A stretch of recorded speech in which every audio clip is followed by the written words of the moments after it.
Hello, everybody, and welcome to the show. This one is going to be a doozy. I promise you that. I have with me today Dr. Greg Savel. Oh, wait a minute. That's what his good friends call him. Dr. Greg Savel. He is a pediatrician to the stars. He has been practicing pediatrics in the Clearwater community for 922 years now. Is that correct? Well, that's why I'm in the virtual background, Sharon, because if you saw the way I really look, it would be like one of those things from the center of the earth, and I would look like some kind of a gnome. So that's why I'm going to move my head around. It drives you crazy. I'm old. Yes, he's ancient, actually. So welcome to the show, Dr. Savel. Well, Sharon, I'm honored to be here. Thank you for asking me. There's a lot we got to talk about tonight, today, whenever the heck this is. Yeah. I was the practice manager for your office about 7 years ago. Is that correct? True or false? Yeah, it was a very sad day when you left us, but of course you know how proud I am of you today and how proud I was because you knew that you were bigger than that and you left us in great shape and you've gone on to amazing things and helping many more people, which is amazing, and I could not possibly be more proud of you. Oh, that's really nice. I'm so glad I have this recorded. So I was with you for 8 years. A long time. A long time. It seemed only like 20, like a marriage, you know, it seemed only like 20. It was a very long time. We did have a lot of fun. So we'll say some of the fun things for the people, you know, maybe keep them listening. Maybe they've already decided not to watch anymore. But the day that you and Karen brought me on, Karen Kelly, we had dinner at Bonefish. That we did. You had a broken ankle because you were skiing? No, a motorcycle fell. After I'd gone on a 2,000-mile motorcycle trip, I came home, and my other motorcycle fell on my ankle. You know, it was not very romantic. Yeah, that sounds about right. Exactly. So I had only been in Tampa Bay for a little while, and you asked me what my favorite restaurant was, and I said Bonefish. Well, the food there is okay. We've had some good meals there. It's okay. In this time with COVID-19, I'd be happy to sit outside of McDonald's and have the filet-o-fish. That's true. Exactly. I'd happy to be anywhere, but exactly. mask and in quarantine. But and we had some fun times. It was 8 years. I want to tell everybody about what are you guys calling yourselves these days? Myrtle Avenue. Well, Myrtle Avenue Pediatrics. We had to call ourselves something. Happy kids. Exactly. Yeah. Happy. So you guys have been there a long time. It's now 57 years, 56 years? Yeah, you know, it's 57 years on July 1st. I've been there for 30, but the practice been there 57. Holy, yes. Yeah. So 2 offices? So main office in Clearwater and a smaller office in Oldsmar. Correct. And 33 women still there? How many women you got there? About 25 women. And me, thank God, because as a man, you know, quite frankly, you know, they're always telling me what to do. Oftentimes I call them from the bathroom and I ask them if anyone is sure that I'm done wiping. I send them a picture, let the record clearly indicate of the toilet paper, not where I might not have wiped. Let that record clearly indicate that no part of me is visible in the picture. So this would be one of the reasons why I stayed for 8 years. It was, if nothing else, entertaining and ridiculous. You were very good at knowing if I were done wiping. That's why you were there. It's true. I had an alarm set to my butt. So it was very entertaining. You had told me that I said there was only 2 conditions. One condition was that we did Name That Tune every day, and the other was that I had Yankee tickets to spring training. That's not happening anymore. Which I could still get for you, whatever baseball is, whatever the status of baseball is now. You know, we always had a good time. You were the person in my life who cared about music as much as I did. Every time I saw something amazing on TV, you know, America's Got Talent, whatever it is, you know, we would watch first time Jackie Ivanko became discovered, and we both had tears in our eyes because we watched her together perform, and that was what was important to me, the fact that you were the kind of person who could watch something like that and be moved by that because you cared about people. Yeah, You we can have always fun. tell a lot about somebody who can see something amazing on TV and be moved by it and know what kind of person, when they know that they have more of a sense of others than themselves. I always say that these times have brought out some of the best in mankind, but also a lot of the worst.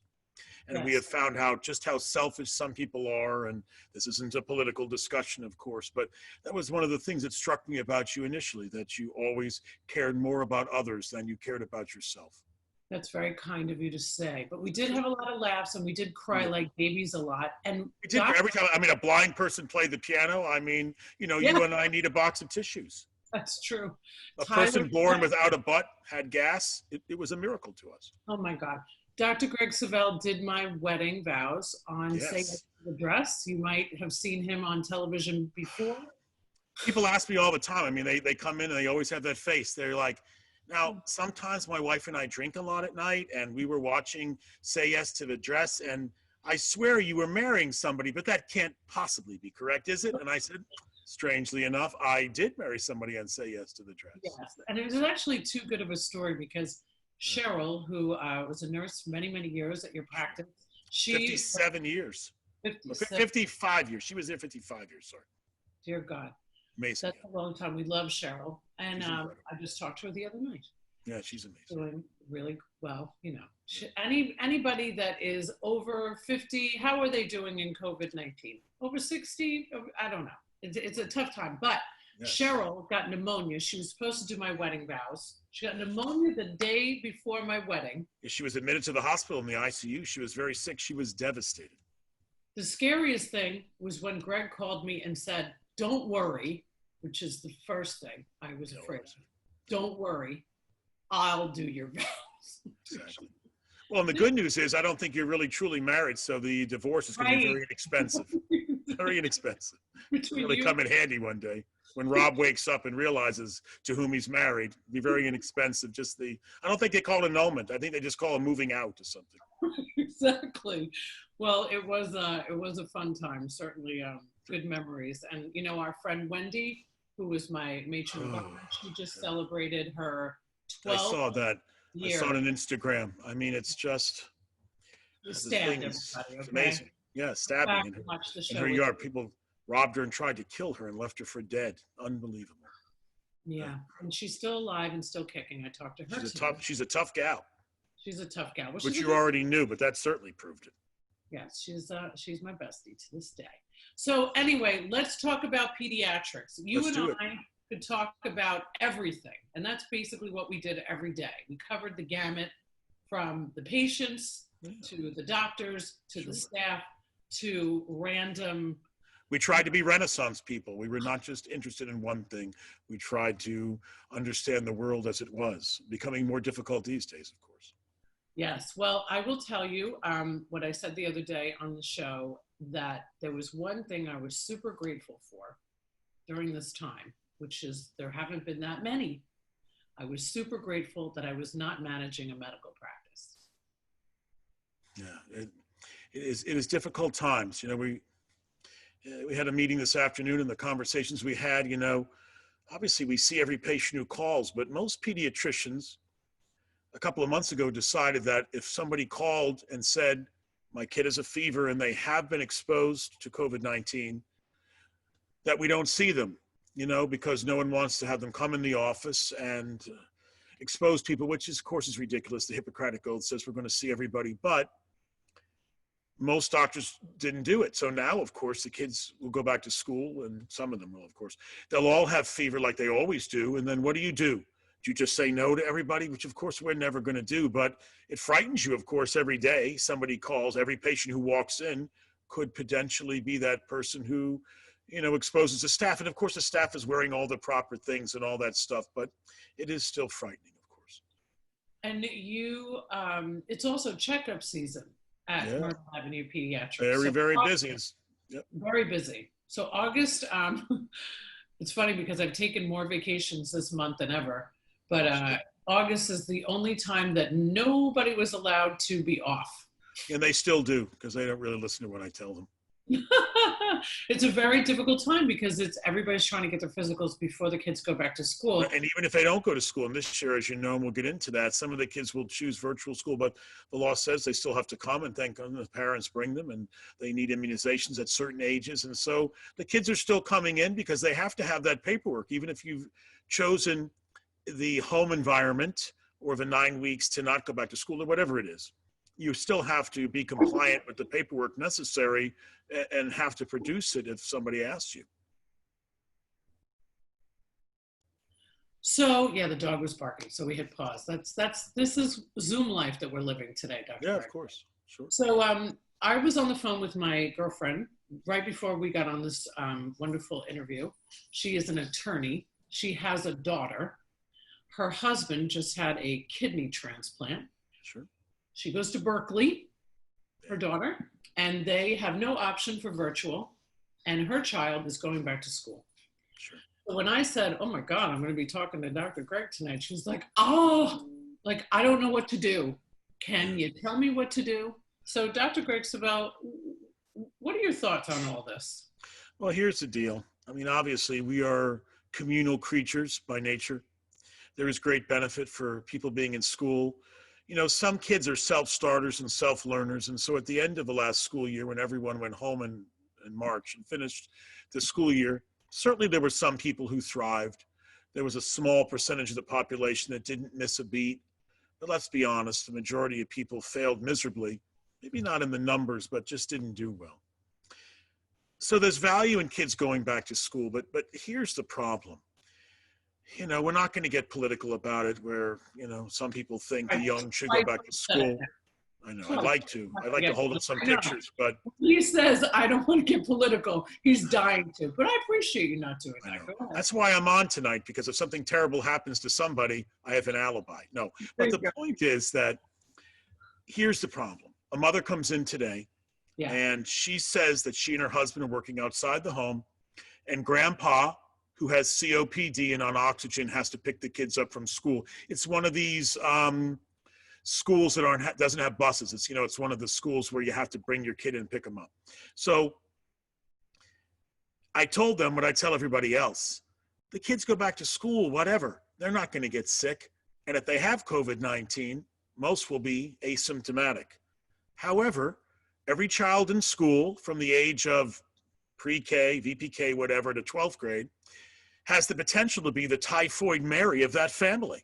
Ooh, typhoid and Mary. So, you know, when the car line comes and grandpa's there and everybody's rushing out of school at Berkeley or wherever, the kids get into the car and they'll never in their life have more germs on them than at that moment. And you must consider that 100% of the kids getting into a car have COVID-19 on their bodies until proven otherwise. It doesn't matter that kids don't get sick or kids don't get that many people sick or whatever you want to believe about that.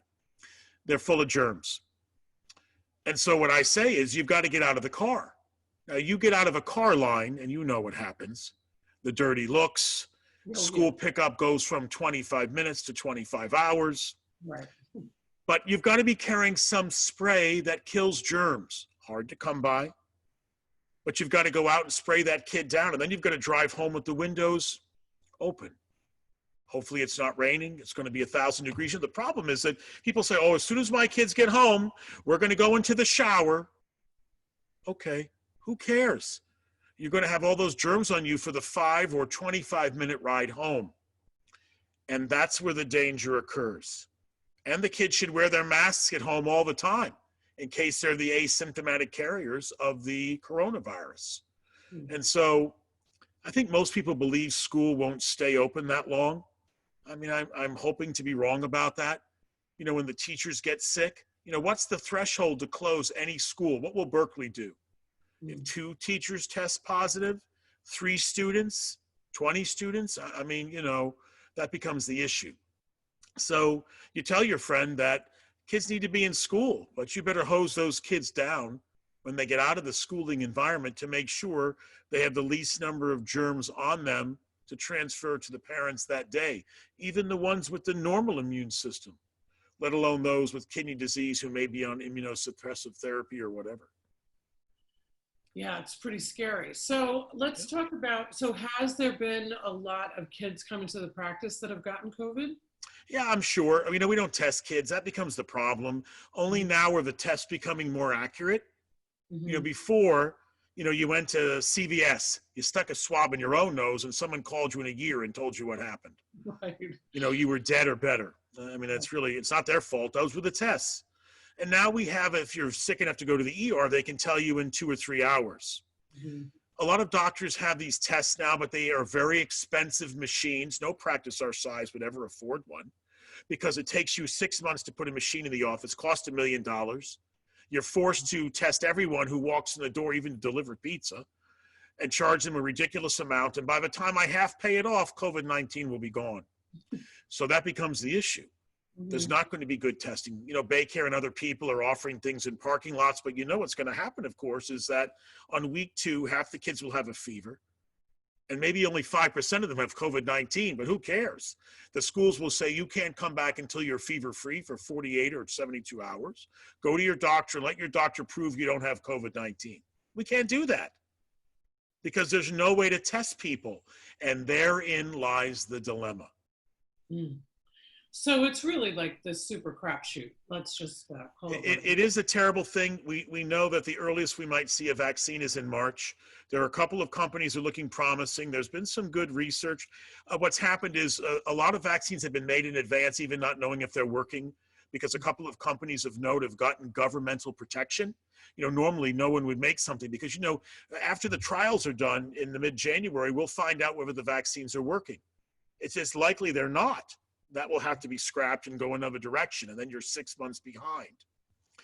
It's being worked on from many angles, but what we do know is kids will never receive this vaccine. It's not going to happen. It's a vaccine for adults. Right. We don't know Mhm. the side effects. No one wants the kids, but the kids don't get that sick. We want So to what give all the about adults when the the kid vaccine, and the comes kids in? don't need them. So the kid comes in, he's got a fever, he's Yep. got all the symptoms of COVID-19. You tell the parents, yeah, it's probably We got have to imagine it's COVID-19, or go to this testing center, it. and then, if there's enough stuff left, they'll test your kid, and maybe you'll find out in a couple of days. Right. And that's a problem, and that's the best we can do in society. More tests are being developed, but Mhm. some of the ones that are much quicker and more accurate are too expensive for any physician to have in his or her office. All right, It's so let just me not tell going you to a work quick that way. story. I had it. We went to Mahaffey. We did the drive-through. Right, right, The slobber knobber stuck up our right. nose. It went into our brains, came out, and we were quarantined for 10 days. Yeah. Cooper, our stepson, my stepson, thank goodness, never got it. But there's so many issues, right? I remember when it first started. I was sick to death about Cooper going back and forth because, he comes from a family of separation, which is majority of families today. 50% of people are divorced or separated, whatever it is, step families. And, I don't know what's happening over at their house. I'm quite sure that you had a lot of those conversations as well. Well, it happens all the What time, to do? Well, listen, we have the believers and the non-believers, and let's again, we live in very strange times, and this has been so politicized, and that's what will be the downfall of all of us. Whatever side of the political aisle you're standing on determines whether you believe coronavirus is a big deal or not. It's the most embarrassing thing to even admit that, but 100% of people watching this will know it's true. Yeah. So when you have people who believe that coronavirus is a problem and they're taking care of themselves and they're a fractured family, a blended family, Oh, it's don't say okay. that. But if Mhm. you have somebody, on one side who doesn't believe it and takes the kid everywhere, mother or father, and the other one doesn't do it, there's only so much we can do in the office. I mean, for a while we had people come in and refuse to wear a mask. The funny thing, people get together on the weekend and worship in any faith. And one of the things they often say is, we will do anything for our fellow man. But you ask them one simple favor, to put on a mask, even if you don't believe it helps you. Right. Oh no, that's against my personal liberties. Right. I can't even believe that's happening. So, my Yeah, whole philosophy was like, I'm not really so concerned about myself. I'm pretty healthy. I'm very concerned about my parents. of course. So if, you get I always put my hands up. I'm like, no, I actually believe in this. Let's stay 6 feet apart and let's not touch each other. Because, my parents have been at home and they've been very safe and wearing the mask. And of course they have their own fears of, this virus, and very realistic. And when anybody heard that I had it, we weren't advertising it, because we also know that there's like corona shaming. Like almost everybody's going to get it no matter what, but we still should be safe and try to protect each other. Well, that's the problem with the school. You have your people like your parents, of course, who have done a great job taking care of themselves. And then, somebody says, little Bobby and Susie have to be picked up from school. We'll go get them. Yeah, not because they're suddenly become foolish, but they're like, oh, we'll do anything for the grandchildren, not realizing, didn't you just try to keep yourself alive for the past 5 months? And now in an instant, you've made a terrible decision. And we can mention it here. My father passed away recently at 90, but he died of coronavirus. Yeah. He was doing fine. I mean, he was in bad shape. He was 90. And a healthcare worker who had been coming to their house for months, helping to bathe him and take care of him. And my parents loved this woman, did not ever wear a mask. And then called and said she'd been exposed. And my father developed symptoms on one day and he was dead the next. And yes, your people out here will say, but he was 90 and that's why he was at risk. Yes. But if my father didn't get coronavirus, he'd be alive. And while his quality of life, the point is that it takes the elderly very quickly. Yes. And my father was in great shape. He was just having a bit of dementia, but he had recently had a clean checkup, but coronavirus still killed him in 24 hours. So this is the problem when grandma, even without COPD or whatever, is getting in the car to pick up the kids because mommy and dad are working. And this is what happens, people have got to be smart. I'm so sorry about your dad. I loved your dad. He loved you. He was a great man. Funny, sarcastic man, my favorite type of people. Almost like he was from New York, but it was Boston. Close enough. No, he's from Brooklyn. Oh, that's right. My parents moved in Boston. Just before they got married, they actually met in Chestnut Hill in that area, but they actually lived in Brooklyn, both of them, for the first quarter century of their lives. And my mother was from Canarsie, my father from Flatbush Avenue. That's why I love them so much. And then they moved to Sharon, Boston. Exactly. I was born in the Brigham, but I grew up in Sharon. Since the day you were born, you've been honoring me. All right, Absolutely. So let's move on to, I really want, because I know there's so many parents out there that are super concerned. Correct. What advice can you give them? Well, I give the parents all the time. I say, listen, take care of yourself. If the ones who've chosen to keep their kids home, that's fine. The ones who've chosen to send their kids to school, that's great. We want to make sure they go to the right school, because there are a few schools in the community that are not requiring masks because they, again, we're not going to get into the names of those schools, but there are a few schools in this town who are just setting themselves up for disaster because they are in those groups of people who don't believe the virus is a big deal, and that's the rest of it. But, you tell parents you have a bigger obligation when you send your kids back to school. It'd be good if they went on the bus, if that's possible. Some people say the bus is dangerous, to which I say, they're in school with more people than they are on the bus.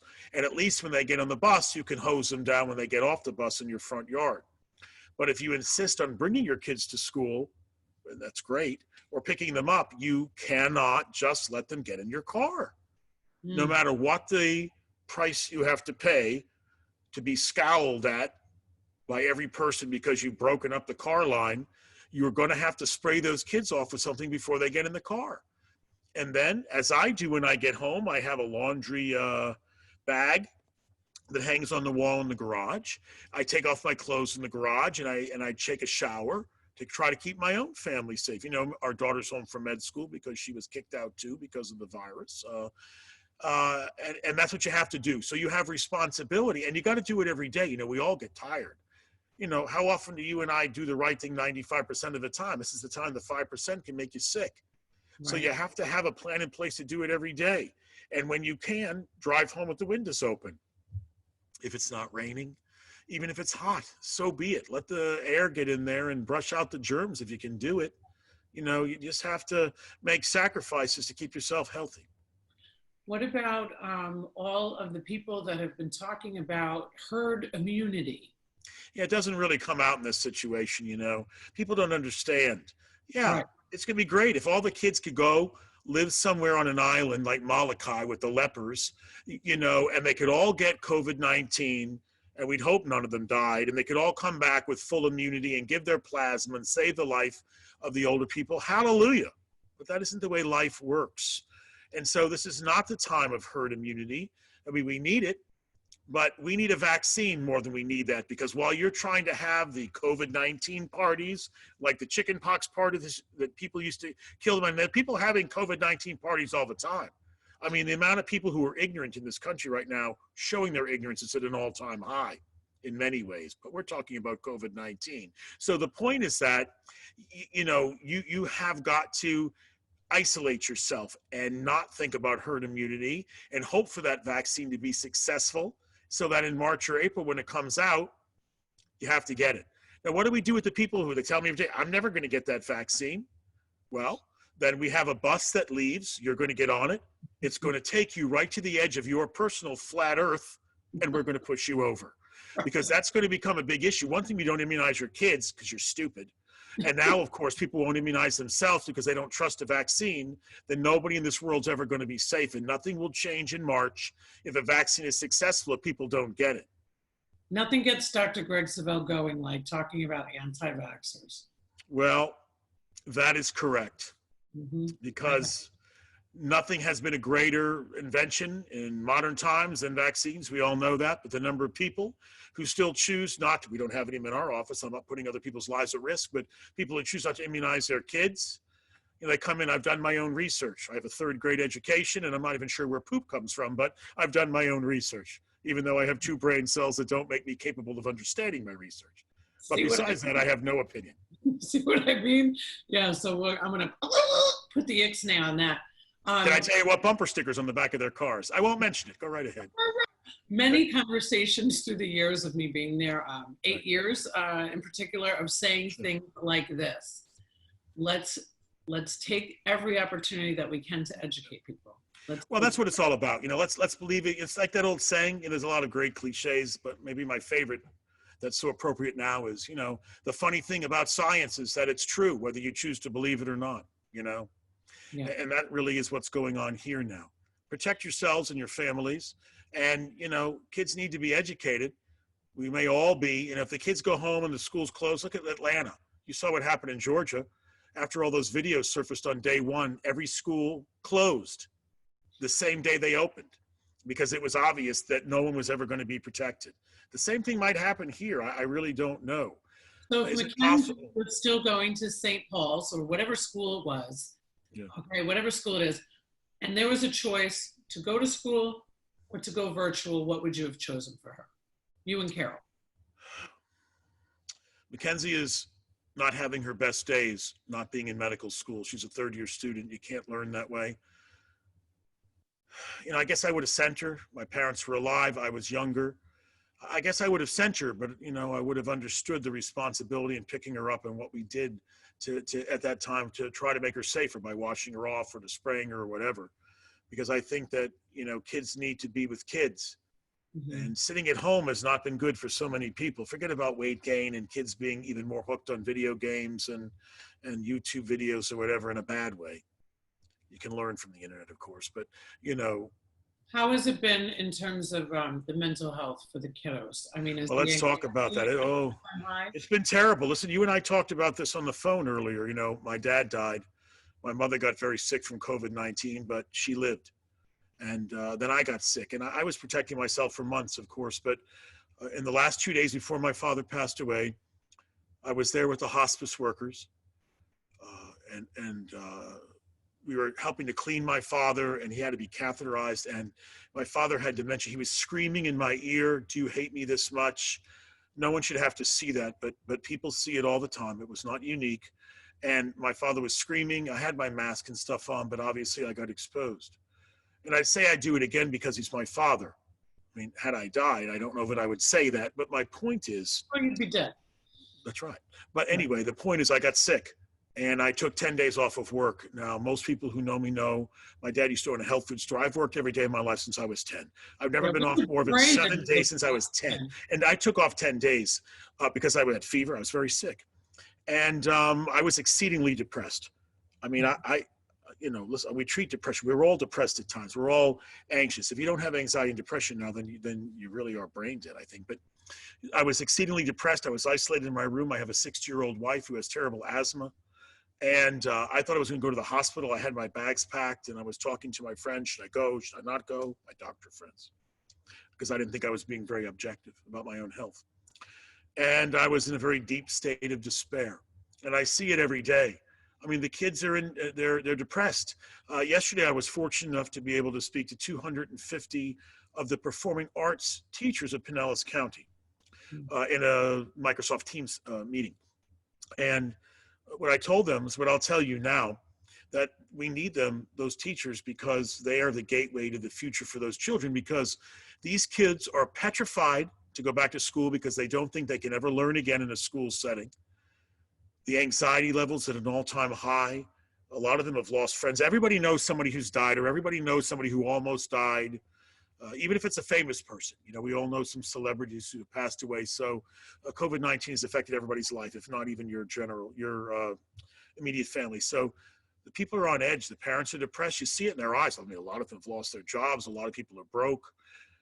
You know, the world, the political climate of the country on either side of the aisle is a disaster right now, with an election coming up. You know, the choices being what they are. You know, I mean, people are very depressed about everything. I mean, what is there? I mean, you know, you're alive, you have your health, but what is there really to people to look forward to? And so school can be that thing. You know, I always say that the individual is nourished by the group.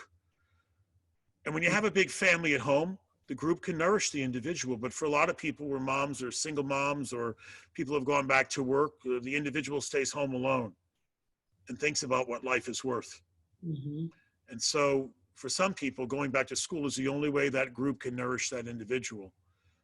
There's dangers, and we have to know about them. But, you know, I think it's important, because I think that we have to approach the mental health as we always do. And the schools are going to be inundated. I'm going to film a couple of hours, as you used to do with me, with Lori Matway, the Pinellas County School Board, talking about mental health issues beyond just the medical ones that'll be played in elementary, middle, and high school environments for the teachers and the students.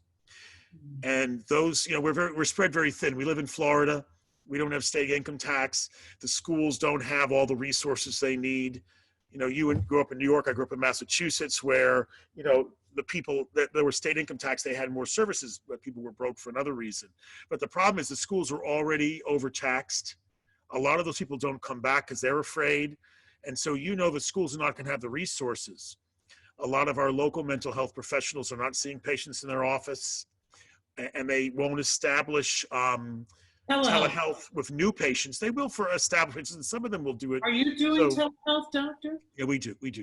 For the right things. You know, the first day somebody called up, my child is 2 months, they need their immunizations. Can you give my immunizations over telehealth? As God is my witness. I love that. And so the problem is, and this is what we mentioned earlier, you know, that, you know, some of my partners want to do telehealth for the sickest kids. I don't think it makes much medical sense to take the people who need my hands on them the most to diagnose and talk to them over a computer screen when they're at their sickest. So we need to have telehealth established, keep some of the well people out, medication checks, certain other things. You know, if you don't have to come in the office, let's do it over the computer, so we can save the office for the very sick people, so you don't get. Well, let me ask you, so are you sending them to see the psychologist, the psychiatrist? All the time, but let's be honest. I mean, I have the numbers of everybody in town, but it takes forever to get in. Even in a perfect world where everyone's working and there isn't a virus, you know, I mean, people have 4-month waiting lists. God forbid a psychiatrist. We write all the prescriptions ourselves because, I mean, you're more likely to have the second coming of Jesus than see a psychiatrist. And I'm Jewish saying that.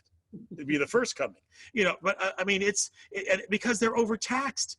You know, once Mackenzie wanted to be a surgeon, our daughter in med school, and then she said, I want to be a psychiatrist, please. I mean, you know, there's such a need for people to take up the torch of the mental health community at all levels, licensed mental health counselors, et cetera, you know. And So, so we do refer, but it's very difficult to get them it in. is very difficult. So it was also always very difficult for me to get a word in working with him. So I try my best, everybody. Nothing has changed. So now I've lost my train of thought because I'm so concerned about the kids. I'm very concerned about the parents. I'm concerned about everybody. The teachers. The teachers, my God. Sure. Mentally and physically. Yeah. My neighbor took a leave of absence. She's a teacher. Of course. How do you, it's hard enough to like manage a classroom. They need to be paid a zillion dollars more than. We don't pay teachers enough money to get up in the morning. And now we're asking to put their lives at risk. I had a woman in the office yesterday. She has breast cancer. She's doing okay, but she herself has a compromised immune system, but she has dedicated her life to her children. Her kids are older now. She's a single mother, but her kids are older, and she doesn't know what to do. She doesn't want to leave the school or the children in the lurch. But she, of course, has a different situation, and she is devastated that she doesn't think she can go back to teach. So let me ask you this. You've always been really good with, you're a straight shooter. That's what I tell everybody. I still refer everybody to you guys. Some doctors I think are better suited than you. Like I might send somebody to Karen, they want to talk a long time about the vaccines, you go to Greg. If you want somebody to just like go, this is what you should do. Sure. So we had an incident years ago, something went on with Cooper, normal adolescence. I called you in a straight up panic and you talked me off of a ledge and you told me that, you really need not shame this child because he's curious about certain things. And but it was such good advice. Dare I give you a compliment? Because I really, in that moment, I needed to hear that. And I feel like there's a lot of parents out there right now that need to really think about how they're talking to their children when they come home from school, or if there is something that they did, like right now. I mean, we're in this global pandemic and there's been racial unrest. I feel like we need more love, more support, and more opportunity for them to just be. Yeah. What kind of advice would you give to parents that are going to be pounding on children right now about homework? I think that they have to back off. I think parents have to reestablish a relationship. So many relationships have been strained. It's kind of a joke that says, which is going to be more likely to occur after this is over? Increase in divorces or increase in the birth rate. People have been in the homes together now and it's been very, very difficult. Relationships are strained. People don't get along that well when they're in close quarters. But I hope the parents will realize that they themselves need mental rest and mental health help, as well as the kids. This is a time again to go back to the old days. Time to put away the electronic devices and have a dinner together at the table where everyone talks about his or her day, including the parents. And when you speak, you listen. And to understand that their kids are hurting and that they just can't get back out there. Kids are beaten all the time by their parents mentally. What are you going to do with your life? You don't have any direction. You try to convince these teenage boys about what they should be doing in the future before this, and it was difficult. But how many kids come in and say, what hope do I have? Look how you adults have ruined this earth. Forget the virus, but the racial unrest, the hating each other, no one can agree. The kids don't have hope for the future. So it isn't just the virus that's the problem. It's the lack of hope. And the parents have to understand that. A lot of them are in terrible financial circumstances because of the pandemic, and they don't have much hope. And the kids have to understand that. So it's time for less yelling and more loving. It's time to cross the political aisle, shake hands, try to find some common ground, try to realize everybody wants to live and that there isn't one side or another about a virus. I don't know what it's like to wake up in the morning and think I'm better than someone because of the color of my skin or what my religious belief is. And I'd have to believe that most people don't know. But it's time to reaffirm those thoughts, not to talk to their kids because, do you see those people rioted? Or do you see these people said this? Everybody's life matters, to go and talk about that issue and to understand we've made mistakes in the past. Have that dialogue with your kids. Talk about what their fears are. The homework will come in time. People are going to have to think that the entire earth has been delayed by a year, from Mackenzie's medical school to everything. Put it in your mind that if everybody stays back a year and everything is, so it is. We're alive. Many of us are not, like my dad. Yeah. But we're alive and we have that. You know, we still live in a great place. We still have each other. And they have to reaffirm that and understand that the kids sometimes put up a strong face, but they're not that strong. It's true. The kids have to think the parents put up a strong face. And sometimes a parent admitting his or her vulnerability is the most wonderful thing in the world and starts a conversation as well. I couldn't agree with that more. So let's have some more loving talks, more vulnerability, and let's even encourage some of the doctors, you know, to get some of their own healing, right? Because the healers. We need it. Are you kidding me? The doctors need healing too. The things we see and we hear. Yeah. And you know me, I consider the kids my own children. I tell them that every day. 21-year-old girl comes in today and she had been abused by her boyfriend. You know, I cry myself. I feel like she's my own daughter when she tells me that, you know. And so we need that emotional healing ourselves. When physicians don't seek mental health help at times, it's something that festers the rest of their lives and can affect their physical health in a negative way as well, obviously. Well, I appreciate the conversation tonight. As you know, in 2020, everybody has the attention span of a flea. We want to make sure that they have not checked out on us. Maybe we need to bring you back for another conversation because anytime.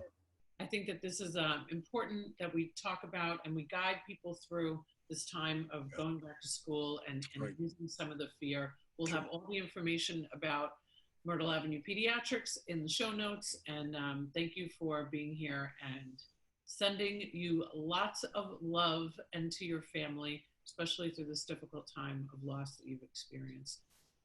Thank you. Well, Sharon, I appreciate it. I tell you again how proud I am of you and all the people that you're helping.